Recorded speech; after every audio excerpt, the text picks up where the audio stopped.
The TARDIS groaned its familiar comforting song as it materialized, the sound a stark contrast to the electric crackle in the air. Wardenclyffe Tower, 1901, Nikola Tesla, the man who dreamed of free energy for everyone. Isn't it brilliant, Tessa? Oh wow, this is wild. Look at all this stuff. It's like the future exploded in here. Tessa grinned, her gaze sweeping over the chaotic yet organized mess of coils, wires, and strange glass bulbs.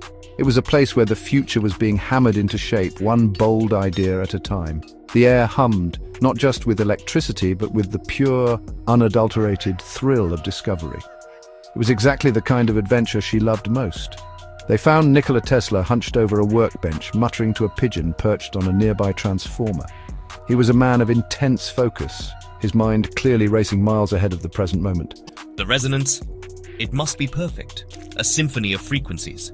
The doctor cleared her throat gently. Tesla jumped, startled, but his face broke into a wide, welcoming smile. Ah, my mysterious friends, the traveler of time and her steadfast companion. You have arrived at a most peculiar juncture.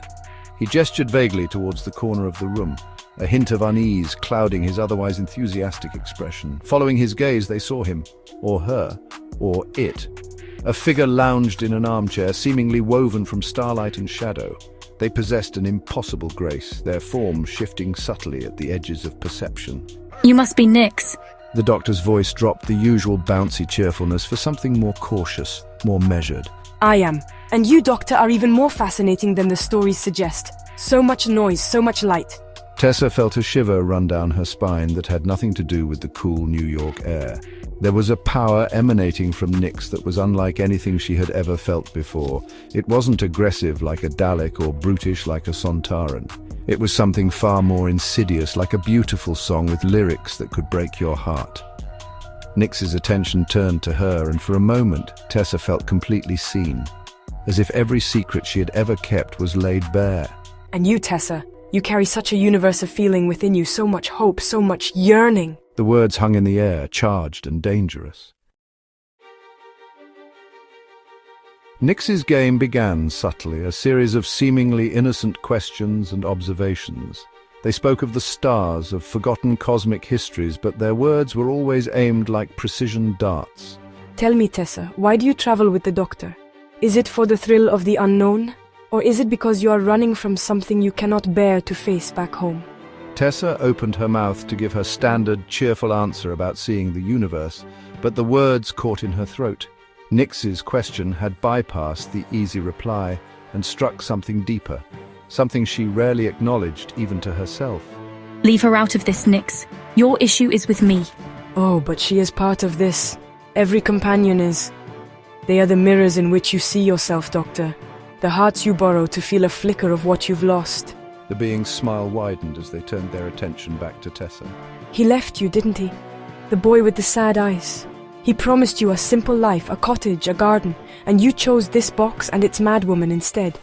Do you ever wonder if you chose correctly? Tessa felt a hot flush of shame and anger. It was an old wound, a memory she had packed away and rarely visited. How could Nyx know that? It was more than mind-reading. It was as if the being could taste her memories, savouring the private pain they contained. The laboratory, once a place of wonder, now felt like a cage. The humming of Tesla's machines seemed to mock her, their consistent frequency a stark contrast to the chaotic turmoil Nyx was stirring within her. She glanced at the Doctor, hoping for a lifeline, a clever quip to break the spell. But the Doctor was watching Nyx with a grim, focused intensity. The celestial trickster leaned forward, their form shimmering. You see, that's the beautiful, terrible truth of it all. You love the danger. You love the Doctor. But you fear you are not enough. You fear that one day she will look at you and see just another human, fleeting and fragile, and leave you behind just like everyone else. The words were a venomous poison crafted from her own deepest insecurities. Tessa squeezed her eyes shut, trying to block out the voice, but it was already inside, echoing in the chambers of her heart. A chilling memory surfaced in the Doctor's mind, sharp and unwelcome.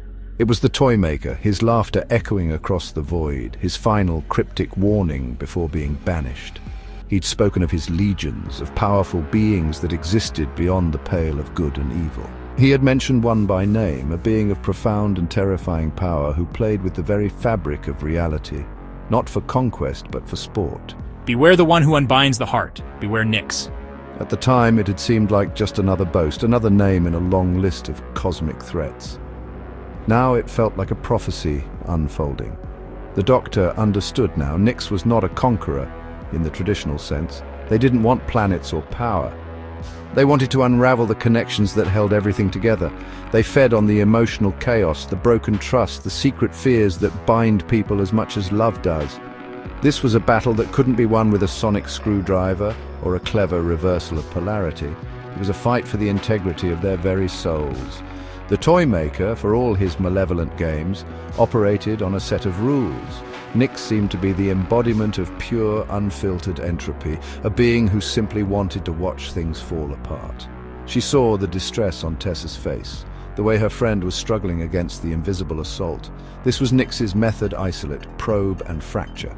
By turning Tessa's private feelings into weapons, Nyx was trying to sever the trust between them, to make the Doctor's presence a source of pain rather than comfort. It was a cruel, elegant strategy, and it was working. Every protective move the Doctor made would only seem to confirm Nyx's poisonous suggestions. The warning from the Toymaker wasn't just about a powerful enemy, it was about an enemy whose battlefield was the human heart itself, a terrain filled with landmines the Doctor could not always see. The Toymaker spoke of you. The Doctor said aloud, her voice steady despite the cold dread coiling in her stomach. She needed to draw Nyx's focus back to her, to give Tessa a moment to breathe. Nyx's shimmering form stilled, and their head tilted with an air of regal amusement. That old fool? He thought games needed winners and losers. Such a limited imagination. I'm not interested in winning, Doctor. I'm interested in the moment just before everything shatters. The beautiful, perfect silence that follows a scream. And you two will provide the most exquisite symphony. But it was not an absence of light. It was a replacement of reality. With a flick of their wrist, Nyx plunged the world into darkness. The humming laboratory vanished, replaced by a landscape that was both familiar and terrifyingly wrong. They stood on a path in a quiet English village, but the sky above was a swirling nebula of purple and gold. A quaint cottage stood nearby, its windows dark and empty. Yet Tessa felt a powerful pull towards it, a sense of a life she had almost lived. This was a world built from her regrets, a mindscape woven from the threads of her deepest what-ifs. Like a dream I almost remember. This feels so real. The Doctor was there, but she seemed different, more distant. Her usual vibrant coat was a muted grey, and her face was etched with a profound sadness. She stopped coming. But the universe is so very large, and you were so very small. The Doctor visited, of course, for a while. You chose the simple life. You see, Tessa, in this world you stayed. A phantom version of the man she'd left behind walked out of the cottage, his face blank, and beckoned to her. It was a cruel parody of her abandoned dream, designed to tear her apart. The scenery shifted again, this time becoming a reflection of the Doctor's own ancient sorrow.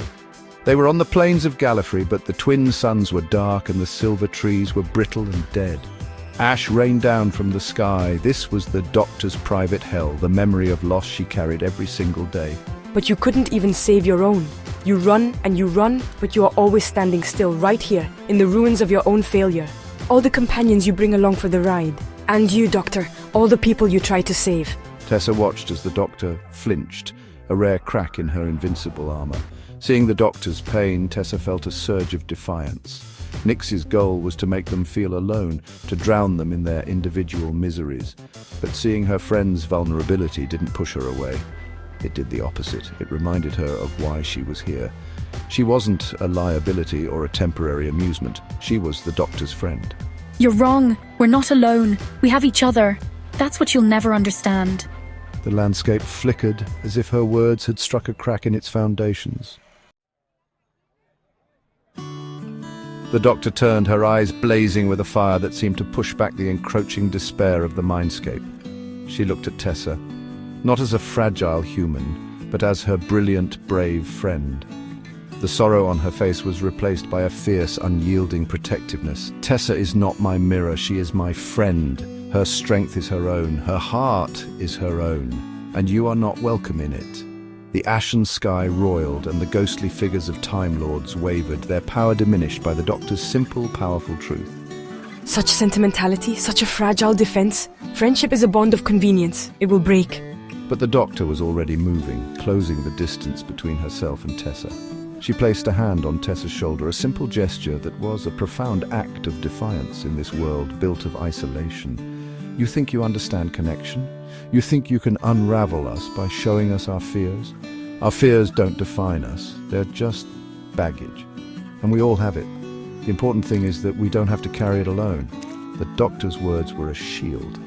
They weren't a denial of the pain Nyx had exposed, but an acceptance of it. She acknowledged the fears, the regrets, the what-ifs, and in doing so, she robbed them of their power. Yes, I'm old and I have lost so much, and yes, Tessa has her own ghosts. But that's not the whole story. You see the cracks, Nyx, but you don't see the light that shines through them. You don't see the courage it takes to get up every single day and choose adventure, choose hope, choose to help. The mindscape began to fray at the edges. The image of Gallifrey's ruins and the sad English cottage started to dissolve, revealing glimpses of Tesla's humming laboratory behind them. The bond between the Doctor and Tessa, reinforced by honesty and acceptance, was something Nyx's power could not fully comprehend or corrupt. It was a frequency of reality that was immune to their influence. You can show us our worst selves, but you can't make us believe that's all we are. The Doctor squeezed her shoulder, a proud smile finally returning to her face. Suddenly they were back. The chaotic, wonderful laboratory snapped into view, the mindscape collapsing like a burst bubble. The psychic resonance, it created a feedback loop. I saw a very sad pigeon. While the Doctor and Tessa had been trapped in their minds, Tesla had been working. He hadn't understood the psychic nature of the attack, but he understood frequencies. He understood that Nyx was a discordant note in the symphony of reality, and he was determined to find a way to silence it. I need a conductor. Something to focus the harmonic frequency. Something mundane. Something the entity would not perceive as a threat. His eyes darted past complex vacuum tubes and intricate wiring diagrams. They landed on his lunch tray, specifically on a simple four-pronged metal fork, stained with what looked like remnants of pie. Perfect! The Doctor stared. A fork? You're going to fight a godlike being of pure consciousness with a fork. Not just a fork, a precisely tuned resonant amplifier. He jammed the handle of the fork into a slot on a strange humming device covered in copper coils. He began twisting dials, his movements quick and certain. The entity Nyx exists on a complex psychic wavelength. But all waves, no matter how complex, have a fundamental frequency, a baseline. I am tuning this oscillator to the harmonic resonance of the fork. It's so simple, so ordinary. Its frequency is an anchor to your solid, tangible reality. He flipped a large switch and a low, clear hum filled the room, completely different from the chaotic energy that had preceded it. The hum grew into a pure, clean tone. What is this noise? It's so mundane. With a final, agonizing cry, the being of starlight and shadow dissolved into nothingness, leaving behind only the scent of ozone and the clear, beautiful note of a common dining fork saving the universe. See? Simplicity. And now for some pie. The Doctor and Tessa just looked at each other and burst out laughing.